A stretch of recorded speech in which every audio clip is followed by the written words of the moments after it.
Ano ang nasa isip mo at na ikaw ay mag-isa na ilang araw na wala si Joy na hindi mo nakikita at talaga namang as in, marami nagsasabi na na-miss mo daw siya. Oo naman.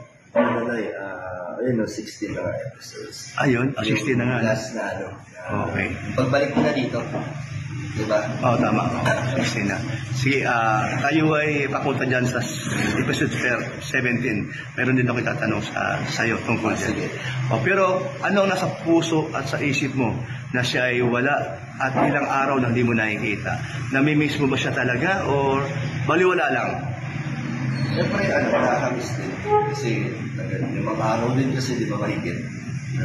Wala dito. So, wala dito. Kaya, nakakamiss din. Tsaka malayo eh. Hindi ka tulad pag nandito, di ba pwede mong kayain na lumabas, kumain.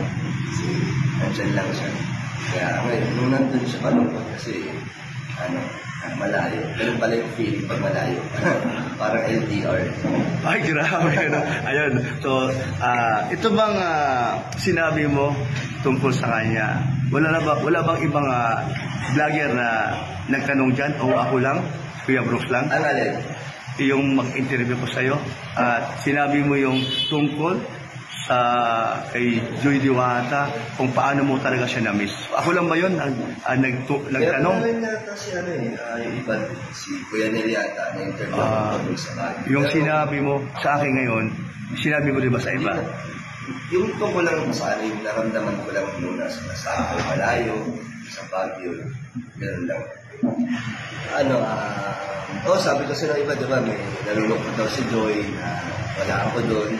Parang, siyempre, gusto rin na magkaroon ng dungeon episode sa Baguio. Nakaka-tempted sumama. Lalo na nung nalaman ko susunod sila, Ate Rhea. Ano gusto mo sumama? Sumama. Hindi pinangalan hindi ako sumama kasi sobrang pagod daw. Totoo yun? Yung mga biyatan, ay, grabe. Tama. Ano lang, hindi na lang ako nagpilit para sa ikaw. Nag-tease ka na lang talaga.